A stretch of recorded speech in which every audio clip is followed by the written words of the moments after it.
بسم اللہ الرحمن الرحیم۔ سورۃ الاعراف کی تفسیر۔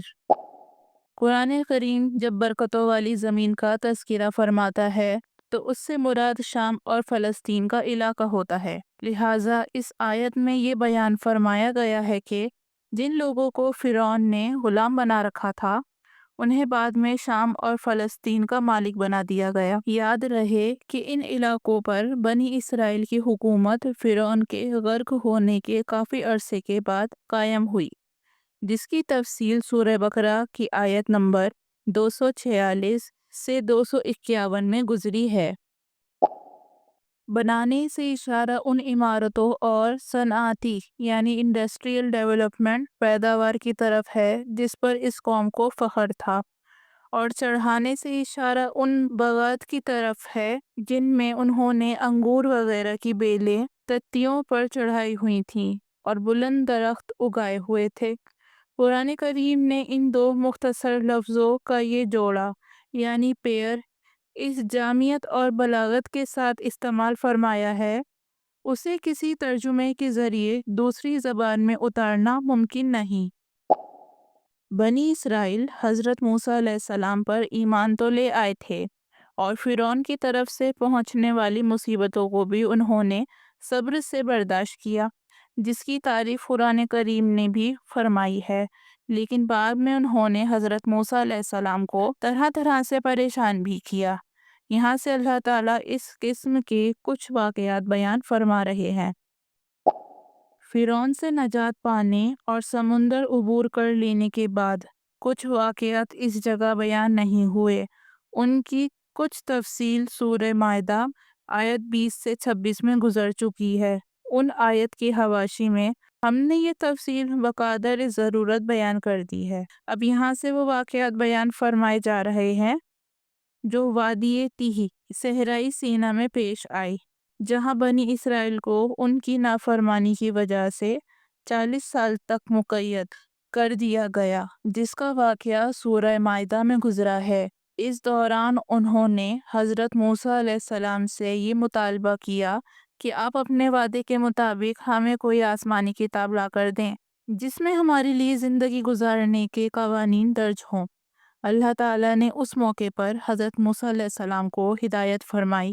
کہ وہ کوہ طور پر آ کر 30 دن رات اعتکاف کریں۔ بعد میں کسی مصلحت سے یہ مدت بڑھا کر 40 دن کر دی گئی۔ اسی اعتکاف کے دوران اللہ تعالیٰ نے حضرت موسیٰ علیہ السلام کو ہم کلامی کا شرف عطا فرمایا اور تورات عطا فرمائی جو تختیوں پر لکھی ہوئی تھی۔ اللہ تعالیٰ کا دیدار اس دنیا میں تو ممکن نہیں تھا، لیکن اللہ تعالیٰ نے اس بات کا مظاہرہ حضرت موسیٰ علیہ السلام کو کرا دیا کہ دنیا میں انسانوں کو تو کجا پہاڑوں کو بھی یہ طاقت نہیں دی گئی ہے کہ وہ اللہ تعالیٰ کی تجلی کو برداشت کر سکیں۔ اس کا مطلب یہ بھی ہو سکتا ہے کہ تورات کے تمام ہی احکام بہترین ہیں، ان پر عمل کرنا چاہیے، اور یہ مطلب بھی ہو سکتا ہے کہ جہاں تورات نے ایک کام کو جائز کہا ہو لیکن دوسرے ایک کام کو بہتر یا مستحب قرار دیا ہو، تو اللہ تعالیٰ کے شکر کا تقاضا یہ ہے کہ اس کام کو اختیار کیا جائے جس کو اس میں بہترین قرار دیا گیا ہے۔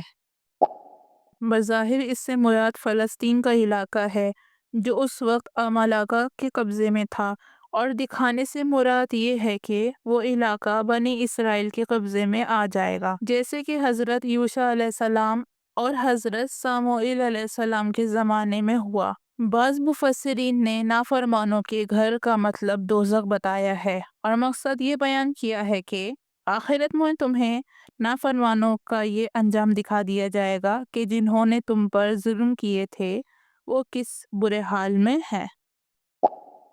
اوپر جو یہ فرمایا گیا تھا کہ میں اپنی نشانیوں سے ان لوگوں کو برگشتہ رکھوں گا جو زمین میں ناحق تکبر کرتے ہیں، اس سے کسی کو یہ شبہ ہو سکتا تھا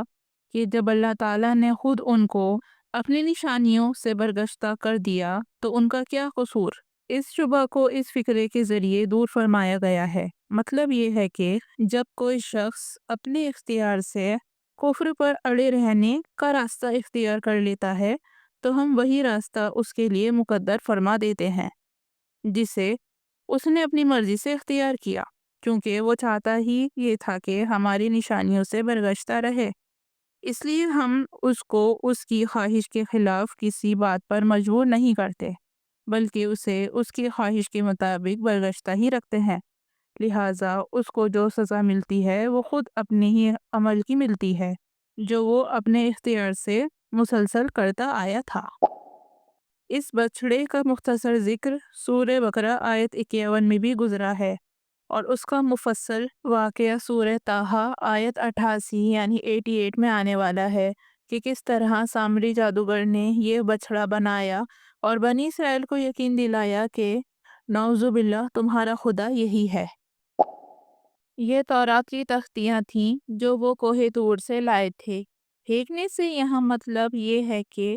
انہوں نے جلدی میں انہیں اس طرح ایک طرف رکھا کہ دیکھنے والا اسے پھینکنے سے تعبیر کر سکتا تھا۔ خدا نخواستہ ان کی بے حرمتی مقصود نہیں تھی۔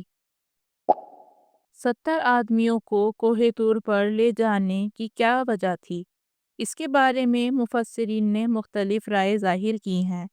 بعض حضرات نے یہ فرمایا ہے کہ بچھڑے کی عبادت کا جو عظیم جرم بنی اسرائیل سے سرزد ہوا تھا، اس پر توبہ کرانے کے لیے انہیں کوہ طور پر بلایا گیا تھا۔ لیکن اگر یہ بات تھی تو ان پر زلزلہ مسلط کرنے کی کوئی معقول توجہ واضح نہیں ہوتی، اور جو توجیہات بیان کی گئی ہیں تکلف سے خالی نہیں ہیں۔ لہٰذا زیادہ صحیح بات وہ معلوم ہوتی ہے جو بعض روایتوں میں آئی ہے کہ جب حضرت موسیٰ علیہ السلام تورات لے کر آئے اور بنی اسرائیل کو اس پر عمل کرنے کا حکم دیا، تو ان میں سے بعض نے کہا کہ ہمیں اس بات کا یقین کیسے آئے کہ یہ کتاب اللہ تعالیٰ ہی نے نازل کی ہے؟ اس پر اللہ تعالیٰ نے حضرت موسیٰ علیہ السلام سے فرمایا کہ وہ قوم کے 70 نمائندے منتخب کر کے انہیں کوہ طور پر لے آئیں، اور بعض روایت میں ہے کہ وہاں ان کو اللہ تعالیٰ کا کلام سنا دیا گیا۔ لیکن اب انہوں نے اپنے مطالبے کو بڑھا کر یہ کہا کہ ہمیں تو اس وقت تک یقین نہیں آئے گا جب تک ہم اللہ تعالیٰ کو کھلی آنکھوں سے نہ دیکھ لیں۔ اس معاندانہ مطالبے کی وجہ سے ان پر بجلی کا کڑکا ہوا جس نے زلزلے کی کیفیت پیدا کر دی، اور وہ سب بے ہوش ہو گئے۔ واقعے کی یہ توجہ خود قرآن کریم کی تشریحات سے مطابقت رکھتی ہے۔ سورہ بقرہ آیت 55-56 اور سورہ نساء آیت 153 میں بنی اسرائیل کا یہ مطالبہ بیان فرمایا گیا ہے کہ ہمیں کھلی آنکھوں اللہ تعالیٰ کا دیدار کراؤ، اور یہ کہ ہم اس وقت تک تورات کو نہیں مانیں گے جب تک اللہ تعالیٰ کو خود نہ دیکھ لیں۔ اور یہ بات بھی ان دونوں آیتوں میں مذکور ہے کہ ان کے اس مطالبے پر انہیں ایک کڑکے نے آ پکڑا تھا۔ غالباً اسی کڑکے کے نتیجے میں وہ زلزلہ آیا جس کا یہاں ذکر فرمایا گیا ہے۔ یہاں یہ واضح رہے کہ سورہ نساء آیت 153 میں کڑکے کے ذکر کے بعد جو یہ فرمایا گیا ہے کہ ثم اتخذوا العجل، اس سے یہ لازم نہیں آتا کہ کڑکا بچھڑے کے واقعے سے پہلے پیش آ چکا تھا، کیونکہ وہاں اللہ تعالیٰ نے بنی اسرائیل کی متعدد بدعمالیاں بیان فرمائی ہیں۔ ان میں زمانی ترتیب ہونا ضروری نہیں ہے، اور ثم کا لفظ عربی زبان میں اس سے بھی بڑھ کر کے معنی میں بھی باکثرت استعمال ہوتا ہے۔ جیسے کہ سورہ بقرہ آیت 56 میں گزر چکا ہے، اس زلزلے کے نتیجے میں ان 70 آدمیوں پر موت جیسی حالت طاری ہو گئی تھی۔ کم از کم دیکھنے والا یہی سمجھتا تھا کہ یہ سب مر چکے ہیں۔ حضرت موسیٰ علیہ السلام اپنی خودآباد بصیرت سے سمجھ گئے کہ بظاہر اللہ تعالیٰ کو ان کا اس وقت ہلاک کرنا منظور نہیں ہے۔ چنانچہ انہوں نے اللہ تعالیٰ سے عرض کیا کہ آپ کی قدرت میں تو یہ بھی تھا کہ انہیں بلکہ مجھے بھی پہلے ہی اس وقت ہلاک کر دیتے جب ان کی متعدد نافرمانیاں سامنے آئی تھیں۔ نیز یہ بھی آپ کی رحمت اور حکمت سے بعید ہے کہ چند بے وقوفوں کی حرکت پر ہم سب کو ہلاک کر ڈالیں، اور اس وقت اگر یہ 70 آدمی واقعی ہمیشہ کے لیے مر گئے تو میری اور میرے مخلص ساتھیوں کی بھی ہلاکت تقریباً یقینی ہے، کیونکہ میری قوم کے لوگ مجھے ان 70 آدمیوں کے قاتل قرار دے کر مجھے بھی ہلاک کرنے کی کوشش کریں گے۔ ان سب باتوں سے واضح ہوتا ہے کہ آپ کا مقصد اس وقت ان کو ہلاک کرنا نہیں ہے، بلکہ یہ ایک امتحان ہے جس سے لوگوں کو آزمانا مقصود ہے کہ وہ دوبارہ زندگی پا کر شکر بجا لاتے ہیں یا بدستور ناشکری کر کے اللہ تعالیٰ کا شکوہ کرنے لگتے ہیں۔ مطلب یہ ہے کہ میری رحمت میرے غضب سے بڑی ہوئی ہے۔ دنیا کا عذاب میں ہر نافرمان کو نہیں دیتا، بلکہ اپنی حکمت اور علم سے جس کو چاہتا ہوں اسے دیتا ہوں۔ آخرت میں بھی ہر گناہ پر میرا عذاب دینا ضروری نہیں، بلکہ جو لوگ ایمان لے آتے ہیں ان کے بہت سے گناہ میں معاف کرتا رہتا ہوں۔ البتہ جن لوگوں کی سرکشی کفر و شرک کی صورت میں حد سے بڑھ جاتی ہے ان کو اپنی مشیت اور حکمت کے تحت عذاب دیتا ہوں۔ اس کے برخلاف دنیا میں میری رحمت ہر مومن اور کافر، نیک اور بد سب پر چھائی ہوئی ہے، جس کے نتیجے میں انہیں رزق اور صحت و عافیت کی نعمتیں ملتی رہتی ہیں، اور آخرت میں بھی کفر و شرک کے علاوہ دوسرے گناہوں کو اسی رحمت سے معاف کیا جائے گا۔ حضرت موسیٰ علیہ السلام نے اپنی امت کے لیے جو دعا مانگی تھی کہ دنیا اور آخرت دونوں میں ان کو بھلائی نصیب ہو، یہ اس کا جواب ہے، اور مطلب یہ ہے کہ دنیا میں تو میری رحمت سے سب کو رزق وغیرہ مل رہا ہے، لیکن جن لوگوں کو دنیا اور آخرت دونوں میں میری رحمت حاصل ہوگی وہ صرف وہ لوگ ہیں جو ایمان اور تقوی کی صفات کے حامل ہوں اور جنہیں مال کی محبت زکوٰۃ جیسے فریضے کی ادائیگی سے نہ روکے۔ چنانچہ اے موسیٰ، آپ کی امت کے جو لوگ ان صفات کے حامل ہوں گے ان کو ضرور میری یہ رحمت پہنچے گی کہ دنیا اور آخرت دونوں میں انہیں بھلائی نصیب ہوگی۔ حضرت موسیٰ علیہ السلام کی قوم بنی اسرائیل کو ان کی وفات کے بعد بھی صدیوں تک باقی رہنا تھا، اور حضرت موسیٰ علیہ السلام نے دنیا اور آخرت کی بھلائی کی جو دعا کی تھی وہ بنی اسرائیل کی اگلی نسلوں کے لیے بھی تھی۔ اس لیے اللہ تعالیٰ نے ان کی دعا قبول کرتے وقت یہ بھی واضح فرما دیا کہ بنی اسرائیل کے جو لوگ نبی آخر الزمان حضرت محمد مصطفیٰ صلی اللہ علیہ وآلہ وسلم کے زمانے میں موجود ہوں گے ان کو دنیا اور آخرت کی بھلائی اسی صورت میں مل سکے گی جب وہ حضور صلی اللہ علیہ وآلہ وسلم پر ایمان لا کر ان کی پیروی کریں۔ حضور صلی اللہ علیہ وآلہ وسلم کا ذکر فرماتے ہوئے اللہ تعالیٰ نے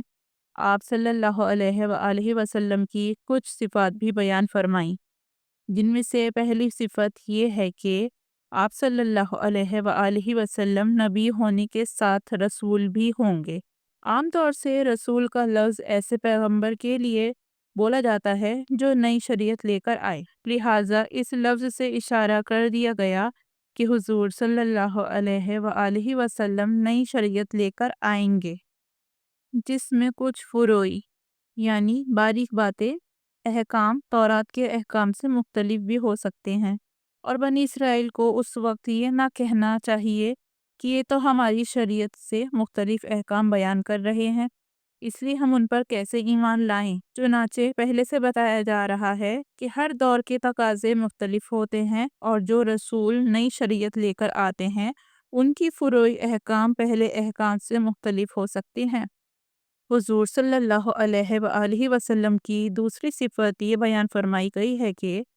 آپ صلی اللہ علیہ وآلہ وسلم امی ہوں گے، یعنی لکھتے پڑھتے نہیں ہوں گے۔ عام طور سے بنی اسرائیل امی نہیں تھے، بلکہ نسلی عربوں کو امی کہا جاتا تھا، اور خود یہودی یہ لفظ عرب نسل کے لوگوں کے لیے کس قدر حقارت کے پیمانے میں استعمال کرتے تھے، اس لیے اس لفظ سے یہ اشارہ بھی دے دیا گیا کہ وہ بنی اسرائیل کے بجائے عربوں کی نسل سے مابعوث ہوں گے۔ آپ صلی اللہ علیہ وآلہ وسلم کی تیسری صفت یہ بیان فرمائی گئی ہے کہ آپ صلی اللہ علیہ وآلہ وسلم کا ذکر مبارک تورات اور انجیل دونوں میں موجود ہوگا۔ اس سے ان بشارتوں کی طرف اشارہ ہے جو آپ صلی اللہ علیہ وآلہ وسلم کی تشریف آوری سے متعلق ان مقدس کتابوں میں دی گئی تھیں۔ آج بھی بہت سی تحریفات کے باوجود بائبل میں متعدد بشارتیں موجود ہیں۔ اس سے ان سخت احکام کی طرف اشارہ ہے جو یہودیوں پر عائد کیے گئے تھے۔ ان میں سے کچھ احکام تو خود تورات میں تھے، اور اللہ تعالیٰ نے اپنی حکمت سے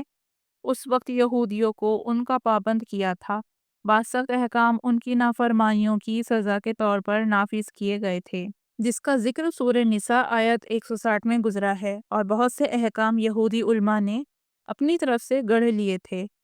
شاید بوجھ سے پہلی اور دوسری قسم کی طرف اور گلے کے طوق سے تیسرے قسم کے احکام کی طرف اشارہ ہو۔ بتایا جا رہا ہے کہ حضور صلی اللہ علیہ وآلہ وسلم ان احکام کو منسوخ کر کے ایک آسان اور معتدل شریعت لائیں گے۔ چونکہ پیچھے یہ ذکر آیا تھا کہ حضرت موسیٰ علیہ السلام کی دعا قبول کرتے وقت ان کو یہ بتا دیا گیا تھا کہ نبی آخر الزمان صلی اللہ علیہ وآلہ وسلم پر ایمان لانا اور ان کی آئندہ نسلوں کے لیے ضروری ہوگا۔ اس لیے اس موقع کی مناسبت سے اللہ تعالیٰ نے جملہ معترضہ کے طور پر حضور صلی اللہ علیہ وآلہ وسلم کو یہ ہدایت عطا فرمائی کہ وہ بنی اسرائیل سمیت تمام انسانوں کو اپنی نبوت پر ایمان لانے اور اپنے اتباع کی دعوت دیں۔ یہودیوں کو حضور صلی اللہ علیہ وآلہ وسلم پر ایمان لانے کی جو دعوت دی گئی اور اس سے پہلے ان کی بہت سی بدعنوانیاں بیان ہوئیں، اس سے یہ شبہ ہو سکتا تھا کہ تمام بنی اسرائیل بدعنوانیوں کے مرتکب ہیں۔ اس لیے جملہ معترضہ کے آخر میں اللہ تعالیٰ نے یہ وضاحت فرما دی کہ سارے بنی اسرائیل ایک جیسے نہیں ہیں، بلکہ ان میں حق کو ماننے والے، اس پر عمل کرنے والے اور اس کی طرف لوگوں کو ہدایت دینے والے بھی موجود ہیں۔ اس میں وہ بنی اسرائیل بھی داخل ہیں جو حضور صلی اللہ علیہ وآلہ وسلم سے پہلے دین حق پر قائم رہے، اور وہ بھی جو آپ صلی اللہ علیہ وآلہ وسلم پر ایمان لائے، مثلا حضرت عبداللہ بن سلام رضی اللہ عنہ وغیرہ۔ اس وضاحت کے بعد آگے پھر حضرت موسیٰ علیہ السلام کے زمانے کہ بنی اسرائیل کا جو واقعہ دور سے چلا آ رہا ہے اس کو دوبارہ شروع کیا جا رہا ہے۔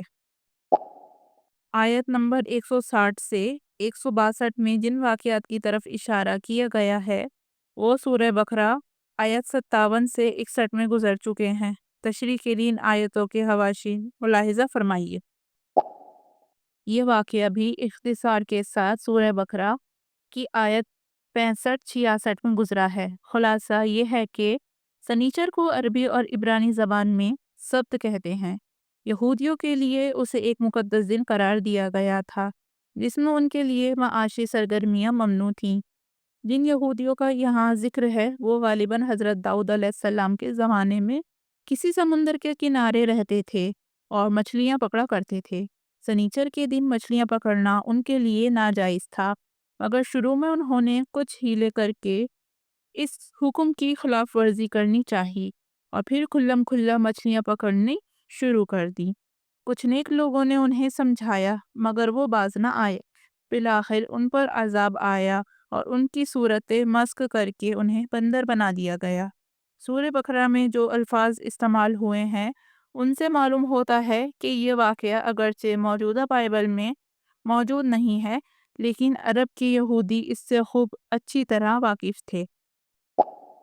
جب کوئی قوم نافرمانی پر کمر باندھ لیتی ہے تو بعض اوقات اللہ تعالیٰ اسے ڈھیل دیتے ہیں، جیسے کہ آیت نمبر 182 میں خود اللہ تعالیٰ نے بیان فرمایا ہے کہ سنیچر کے دن معاشی سرگرمیوں سے باز رہنا اپنی ذات میں کچھ اتنا ناقابل برداشت نہیں تھا، لیکن جس قوم کی سرشت ہی میں نافرمانی تھی اس نے جب کسی معقول وجہ کے بغیر احکام کی خلاف ورزی شروع کی تو اللہ تعالیٰ نے یہ ڈھیل دی کہ سنیچر کے دن مچھلیاں اتنی افراد کے ساتھ نظر آنے لگی کہ دوسرے دنوں میں اتنے افراد کے ساتھ نظر نہیں آتی تھی۔ اس سے ان کو نافرمانی کا اور حوصلہ ہوا اور وہ یہ نہ سمجھے کہ یہ اللہ تعالیٰ کی طرف سے ڈھیل اور آزمائش ہے، اور انہوں نے پہلے ایسے ہیلے کیے کہ سنیچر کے دن مچھلی کی دم میں رسی اٹکا کر اسے زمین کے کسی چیز سے باندھ دیا اور اتوار کے دن اسے پکا کھایا۔ جب ان ہیلوں سے نافرمانی کا حوصلہ بڑھا تو کھلم کھلا شکار شروع کر دیا۔ اس سے یہ سبق ملتا ہے کہ اگر کسی شخص کو گناہ کے وفار مواقع میسر آ رہے ہوں تو اسے ڈرنا چاہیے کہ یہ کہیں اللہ تعالیٰ کی طرف سے ڈھیل نہ ہو جس کے بعد وہ ایک دم پکڑ لیا جائے۔ دراصل ان لوگوں کے 3 گروہ ہو گئے تھے۔ ایک گروہ مسلسل نافرمانی پر کمر باندھے ہوئے تھا، دوسرا گروہ شروع میں انہیں سمجھاتا رہا اور جب وہ نہ مانے تو مایوس ہو کر بیٹھ گیا۔ تیسرا گروہ مایوس ہونے کے بجائے بدستور انہیں نصیحت کرتا رہا۔ اب دوسرے گروہ نے تیسرے گروہ سے کہا کہ جب یہ لوگ مسلسل نافرمانی پر کمر باندھے ہوئے ہیں تو اس سے معلوم ہوتا ہے کہ ان پر اللہ تعالیٰ کا عذاب آنے والا ہے، اس لیے ان کو سمجھانا وقت ضائع کرنا ہے۔ یہ تیسرے گروہ کا جواب ہے اور بڑا عارفانہ جواب ہے۔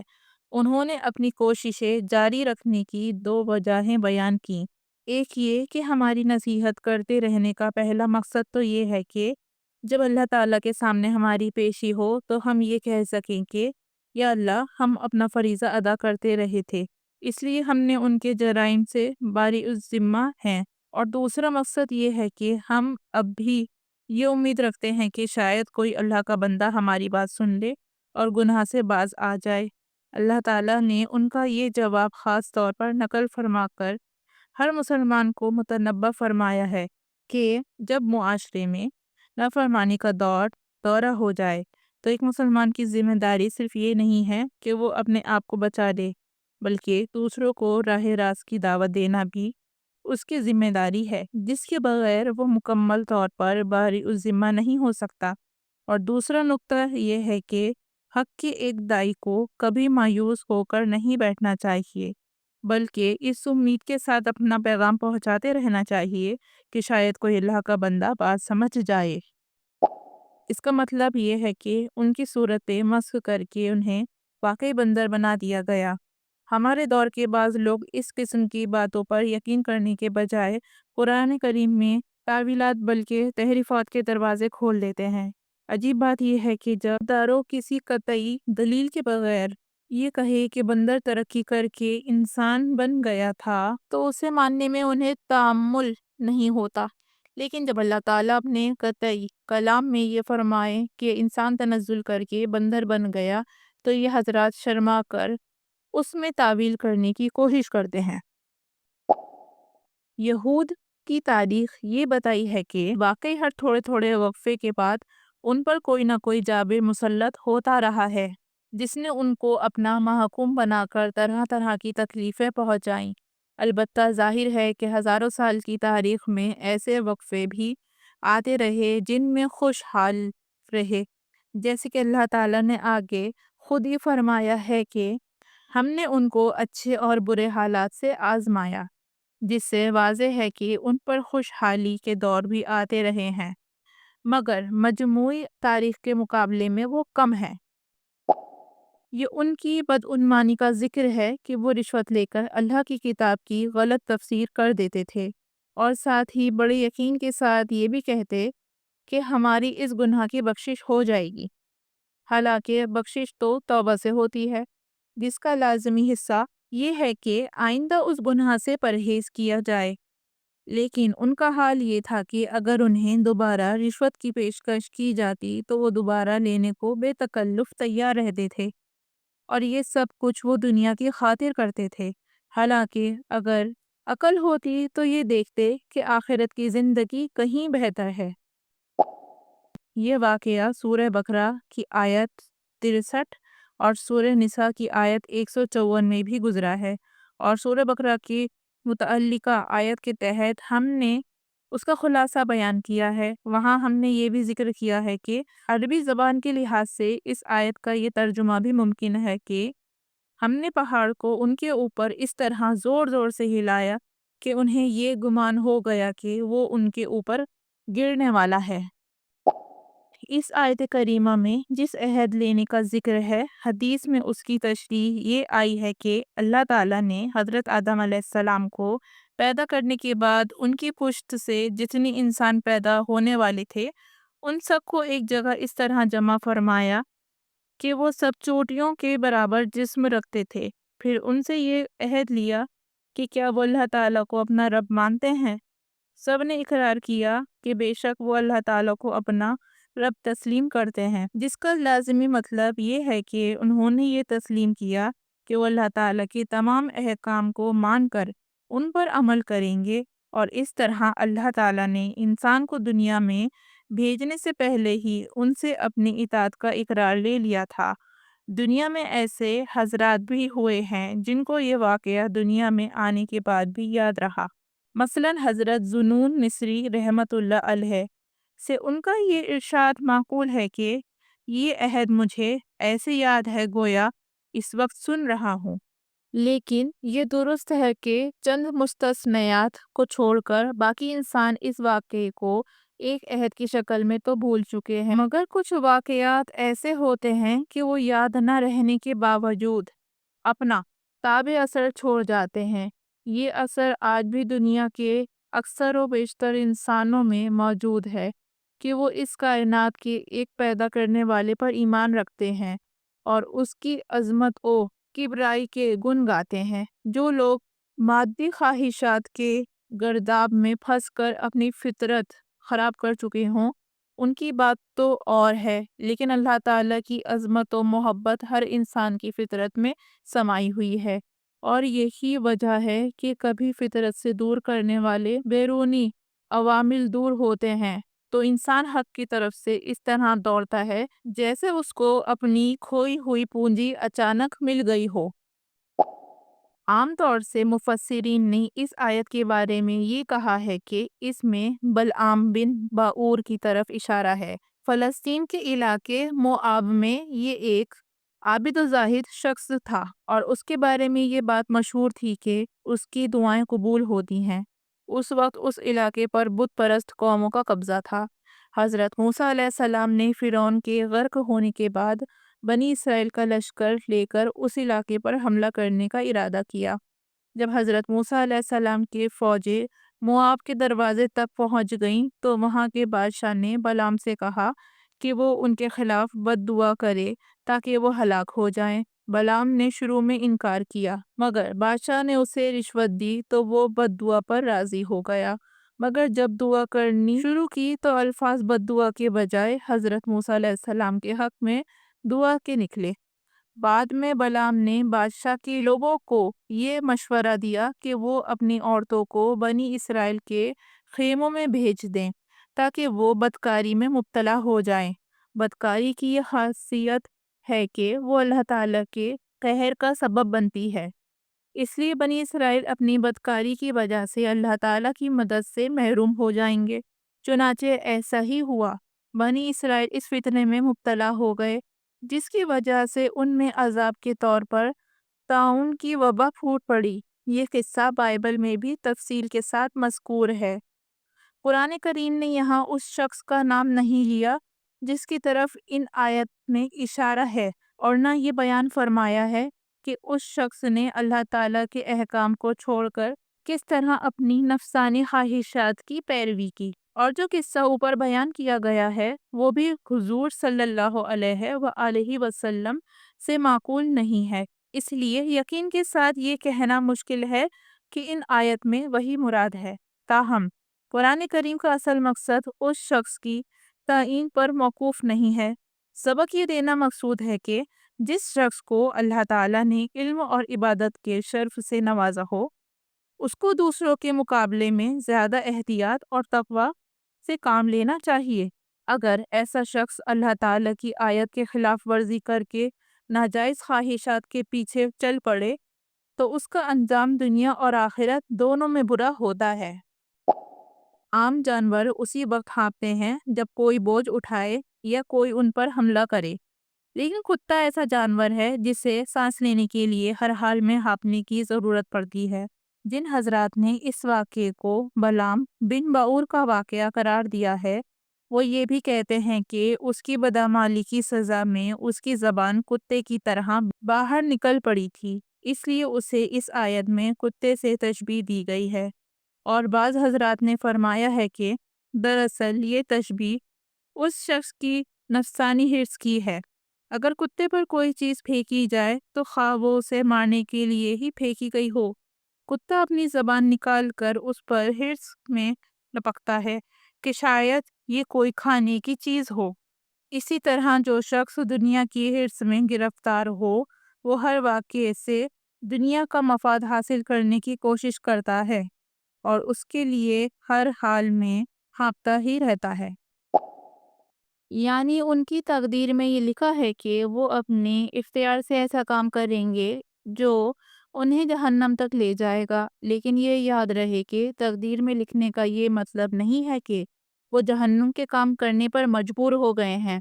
بلکہ بلا تشبیہ اس کی مثال ایسی ہے جیسے ایک استاد اپنی کسی شاگرد کی حالت کا پیش نظر یہ لکھ کر رکھ دے کہ یہ فیل ہوگا۔ اس کا یہ مطلب نہیں ہے کہ استاد نے اسے فیل ہونے پر مجبور کر دیا، بلکہ اس نے جو کچھ لکھا تھا اس کا مطلب یہی تھا کہ یہ شاگرد محنت کرنے کے بجائے وقت ضائع کرے گا اور اس کے نتیجے میں فیل ہوگا۔ اس سے پہلی آیت میں نافرمانوں کی بنیادی بیماری یہ بیان کی گئی تھی کہ وہ غفلت میں پڑے ہوئے ہیں، یعنی اللہ تعالیٰ کی ذکر اور اس کے سامنے جواب دہی کے احساس سے غافل ہیں، اور غور کیا جائے تو اس دنیا میں ہر قسم کی برائی کا اصل سبب ہمیشہ یہی ہوتا ہے۔ اس لیے اب اس بیماری کا علاج بتایا جا رہا ہے کہ اللہ تعالیٰ کا ذکر کیا جائے اور اپنی ہر حاجت اسی سے مانگی جائے۔ واضح رہے کہ اللہ تعالیٰ کو پکارنے کا جو لفظ یہاں استعمال ہوا ہے وہ دونوں باتوں کو شامل ہے، اس کی تشبیہ و تقدیس کے ذریعے اس کا ذکر کرنا اور اس سے دعائیں مانگنا۔ غفلت کے دور ہونے کا یہی راستہ ہے کہ بندہ اپنے پروردگار کو دونوں طریقوں سے پکارے۔ البتہ اس کو پکارنے کے لیے یہ ضروری قرار دیا گیا ہے کہ اللہ تعالیٰ کے جو اچھے اچھے نام اسماء حسنہ خود اللہ تعالیٰ نے یا اس کے رسول نے بتا دیے ہیں، انہی ناموں سے اس کو پکارا جائے۔ ان اسماء حسنہ کی طرف قرآن کریم نے کئی مقامات پر اشارہ فرمایا ہے۔ سورہ بنی اسرائیل آیت 110، سورہ طٰہٰ آیت 8 اور سورہ حشر آیت 24، اور صحیح بخاری وغیرہ میں ہے کہ حضور صلی اللہ علیہ وآلہ وسلم نے فرمایا کہ اللہ تعالیٰ کے 99 نام ہیں۔ یہ 99 نام ترمذی اور حاکم نے روایت کیے ہیں۔ خلاصہ یہ ہے کہ اللہ تعالیٰ کا ذکر انہی اسماء حسنہ میں سے کسی اسم مبارک کے ساتھ کرنا چاہیے، اور اپنی طرف سے اللہ تعالیٰ کا کوئی نام نہیں گڑھ لینا چاہیے۔ بہت سے کافروں کے ذہن میں اللہ تعالیٰ کا جو ناقص، ادھورا یا غلط تصور تھا، اس کے مطابق انہوں نے اللہ تعالیٰ کا کوئی نام یا کوئی صفت بنا لی تھی۔ یہ آیت متنبہ کر رہی ہے کہ مسلمانوں کے لیے جائز نہیں ہے کہ ان لوگوں کی پیروی میں وہ بھی اللہ تعالیٰ کا وہ نام یا صفت استعمال کرنا شروع کر دیں۔ یہ ان لوگوں کے لیے خطرے کی گھنٹی ہے جو مسلسل نافرمانی کیے جا رہے ہوں اور پھر بھی دنیا کی عیش و عشرت سے لطف اندوز ہو رہے ہوں، اور جنہیں کبھی یہ خیال بھی نہ آتا ہو کہ انہیں کسی دن اللہ تعالیٰ کے سامنے پیش ہونا ہے، کیونکہ ایسی نافرمانیوں اور ایسی غفلت کے ساتھ جو دنیاوی عیش و عشرت میسر آتی ہے تو وہ اللہ تعالیٰ کی طرف سے ڈھیل ہوتی ہے، جس کو قرآن کریم نے استدراج کا نام دیا ہے۔ ایک وقت آتا ہے کہ ایسا شخص اچانک پکڑ لیا جاتا ہے، کبھی تو یہ پکڑ دنیا ہی میں ہو جاتی ہے، اور اگر یہ نہ ہوئی ہو تو آخرت میں تو ہونی ہی ہونی ہے۔ مشرکین مکہ حضور صلی اللہ علیہ وآلہ وسلم کو پیغمبر ماننے کے بجائے کبھی معاذ اللہ آپ کو مجنون قرار دیتے، کبھی شاعر یا جادوگر کہتے تھے۔ یہ آیت بتا رہی ہے کہ حضور صلی اللہ علیہ وآلہ وسلم کے بارے میں ایسے بے سروپا تبصرے وہی کر سکتا ہے جو بے سوچے سمجھے بات کرنے کا عادی ہو۔ اگر یہ لوگ ذرا بھی غور کر لیں تو ان پر اپنے ان الزامات کی حقیقت واضح ہو جائے۔ یعنی اگر مجھے غیب کی ساری باتیں معلوم ہو جایا کرتی تو میں دنیا کی سارے فائدے اکٹھے کر لیتا اور کبھی مجھے کوئی تکلیف نہ پہنچتی، کیونکہ ہر کام کا انجام مجھے پہلے سے معلوم ہو جاتا۔ حالانکہ واقعی ایسا نہیں ہے۔ اس سے معلوم ہوا کہ مجھے غیب کی ساری باتوں کا علم نہیں دیا گیا، البتہ جو باتیں اللہ تعالیٰ مجھے وحی کے ذریعے بتا دیتے ہیں ان کا مجھے بھی علم ہو جاتا ہے۔ یہ ان کافروں کی بھی تردید ہے جو پیغمبر کے لیے ضروری سمجھتے تھے کہ اسے خدائی کے اختیارات حاصل ہوں، اور ان لوگوں کو بھی تنبیہ ہے جو اپنے پیغمبروں کی تعظیم میں حد سے نکل کر انہیں خدائی کا درجہ دے دیتے ہیں، اور جس شرک کو مٹانے کے لیے انبیاء کرام تشریف لائے تھے ان کی تعظیم کے نام پر اسی شرک کا ارتکاب کرنے لگتے ہیں۔ ایک جان سے مراد حضرت آدم علیہ السلام ہے اور ان کی بیوی سے مراد حضرت حوا علیہ السلام۔ اب یہاں سے حضرت آدم علیہ السلام کی ایسی اولاد کا ذکر ہو رہا ہے جس نے بعد میں شرک کا راستہ اختیار کیا۔ کفار مکہ حضور صلی اللہ علیہ وآلہ وسلم کو ڈرایا کرتے تھے کہ آپ ہمارے دیوتاؤں کے بارے میں ایسی باتیں کہتے ہیں کہ ان میں کچھ بھی طاقت نہیں ہے، اس کی وجہ سے ہمارے دیوتا آپ کو معذاللہ سزا دیں گے۔ یہ آیت اس کا جواب دے رہی ہے۔ کچوکے سے مراد وسوسہ ہے، اور اس آیت سے ہر مسلمان کو یہ تعلیم دی ہے کہ جب کبھی شیطان دل میں کوئی برے خیال کا وسوسہ ڈالے تو فوراً اللہ تعالیٰ کی پناہ مانگنی چاہیے۔ اس بات کا ذکر خاص طور پر درگزر کا رویہ اپنانے کے سلسلے میں کیا گیا ہے، جس کا مطلب یہ ہے کہ جہاں درگزر کرنے کی فضیلت ہے وہاں بھی اگر شیطانی اثر سے کبھی کسی کو غصہ آ جائے تو اس کا علاج بھی اللہ تعالیٰ سے پناہ مانگنا ہے۔ گناہ کی خواہش نفس اور شیطان کے اثرات سے بڑے بڑے پرہیزگاروں کو بھی ہوتی ہے، لیکن وہ اس کا علاج اس طرح کرتے ہیں کہ اللہ تعالیٰ کا ذکر کرتے ہیں، اس سے مدد مانگتے ہیں، دعائیں کرتے ہیں اور اس کی بارگاہ میں حاضری کا دھیان کرتے ہیں۔ اس کے نتیجے میں ان کی آنکھیں کھل جاتی ہیں، یعنی ان کو گناہ کی حقیقت نظر آ جاتی ہے، اور اس کے نتیجے میں وہ گناہ سے بچ جاتے ہیں، اور اگر کبھی غلطی ہو بھی جائے تو توبہ کی توفیق ہو جاتی ہے۔ حضور صلی اللہ علیہ وآلہ وسلم کے بہت سے معجزے ان لوگوں کے سامنے آ چکے تھے، لیکن وہ ضد میں آ کر نئے نئے معجزات کا مطالبہ کرتے تھے۔ یہ اس کا جواب ہے کہ میں اپنی طرف سے کوئی کام نہیں کر سکتا، میں تو ہر بات میں وحی الہی کا اتباع کرتا ہوں۔ یعنی قرآن کریم، اس میں جو بصیرتیں ہیں وہ ایک امی کی زبان پر جاری ہو رہی ہیں جس نے کبھی لکھنا پڑھنا نہیں سیکھا۔ اس کے بعد کسی معجزے کی ضرورت ہے؟ اس آیت نے بتا دیا کہ جب قرآن کریم کی تلاوت ہو رہی ہو تو اسے سننے کا اہتمام کرنا چاہیے۔ البتہ تلاوت کرنے والے کے لیے بھی ضروری ہے کہ وہ ایسے مقامات پر بلند آواز سے تلاوت نہ کرے جہاں لوگ اپنے کاموں میں مشغول ہوں۔ ایسی صورت میں اگر لوگ تلاوت کی طرف دھیان نہیں دیں گے تو اس کا گناہ تلاوت کرنے والے کو ہوگا۔ اس سے اشارہ ہے کہ انسانوں کو اللہ تعالیٰ کا ذکر کرنے کا جو حکم دیا جا رہا ہے اس میں معذاللہ اللہ تعالیٰ کا کوئی فائدہ نہیں ہے، کیونکہ اول تو اللہ تعالیٰ کسی مخلوق کی عبادت یا ذکر سے بے نیاز ہے، دوسرا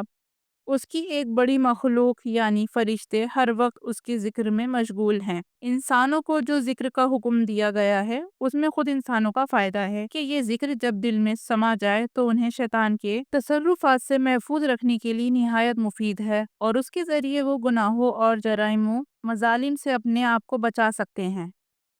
واضح رہے کہ یہ آیت سجدہ تلاوت کی آیت ہے، اور جو شخص عربی میں یہ آیت پڑھے اس پر سجدہ کرنا واجب ہے۔ قرآن کریم میں ایسی 14 آیتیں ہیں اور یہ ان میں سب سے پہلی آیت ہے۔